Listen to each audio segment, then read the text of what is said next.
ఇప్పుడు ప్రకాష్ రాజ్ గారు ఏం మాట్లాడుతున్నారంటే గౌరీ లంకేష్ అని ఒక పాత్రికేయురాల్ని కాల్చి చంపారు. అంతకుముందు గోవింద్ పన్సారి అని ఆయన్ని చంపారు. ఇంకా అంతకుముందు దబోల్కర్ అని ఒక ఆయన చంపారు. ఇట్లా వీళ్ళందరూ ఎవరు అంటే మనుధర్మానికి వ్యతిరేకంగా మాట్లాడేవాళ్ళు, మనుధర్మానికి వ్యతిరేకంగా రాసేవాళ్ళు, హిందుత్వ ఫ్యాసిజానికి వ్యతిరేకంగా మాట్లాడేవాళ్ళు. వీళ్ళందరూ వీళ్ళని వరుస పెట్టి చంపేస్తున్నారు. వరుస పెట్టి చంపేస్తుంటే ఆ సందర్భంగా అప్పటి నుంచి ప్రకాష్ రాజు గౌరీ లంకేష్ ఆయనకి ఒక రకంగా ఒక వాళ్ళ ఫాదర్ లంకేష్ గారని ఉండేవాళ్ళు. ఆయన దగ్గర ఈయన రాజకీయాలు నేర్చుకున్నాడు. ఎవరు? ప్రకాష్ రాజ్ గారు.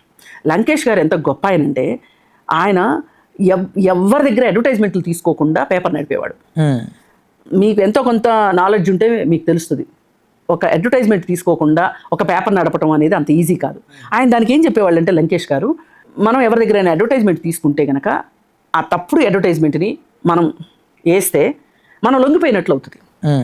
ఒక వ్యాపారానికి సంబంధించిన అడ్వర్టైజ్మెంట్ వేస్తే ఆ వ్యాపార సంస్థకి లొంగిపోయినట్లు అవుతుంది. అందుకని నేను నికార్సైన వార్తలు ఇవ్వాలి అంటే కనుక నేను ఎవరి దగ్గర అడ్వర్టైజ్మెంట్లు తీసుకోను అనే అంత మొండితనంతో లంకేష్ అనే పత్రికని ఆయన నడిపారు. అది ప్రభుత్వాలలో ఉన్న అవినీతిని, సమాజంలో ఉన్న మూఢనమ్మకాల్ని, ఇట్లాంటి వాటిని వెలికి తీసే ఒక పత్రిక. అయితే ఆయన చనిపోయిన తర్వాత గౌరీ గారు దాన్ని తీసుకున్నారు. గౌరీ గారు నడుపుతున్నారు ఆ పత్రికని. ఆవిడకి చాలా హెచ్చరికలు చేశారు. నీకు పన్సారీలాగా చచ్చిపోతావు, నువ్వు దబోల్కర్ లాగా చంపేస్తాము, ఇట్లా చెప్తే ఆవిడ పట్టించుకోకపోతే ఆవిడ బయట నుంచి ఇంటికి వచ్చే టైంలో, ఆఫీస్కి వచ్చే టైంలో అక్కడ గన్ను పెట్టి కాల్చారు.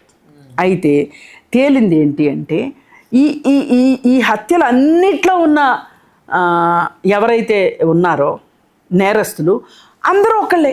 ఒకే భావజాలం కాదు, నేరస్తులు మొత్తం వాళ్ళే. 1 2 3 4 5 6 ముందు ఒకళ్ళని చంపుతారు, ఆ తర్వాత ఇంకొకళ్ళని, ఆ తర్వాత ఇంకొకళ్ళని. ఇప్పుడు ఈ హత్యలన్నీ చేయించింది ఎవరో నేను స్పెషల్గా చెప్పక్కర్లా మీకు. మరి అలాంటప్పుడు ఈ ఒక భావజాల పోరాటం జరుగుతున్నప్పుడు ఆయన భావజాలం అయింది, ఈయన భావజాలం ఈయంది. అలాంటప్పుడు ఎందుకు పవన్ కళ్యాణ్ ప్రకాష్ రాజుని ఇష్టపడతాడు, ప్రకాష్ రాజు పవన్ కళ్యాణ్ని ఇష్టపడతాడు?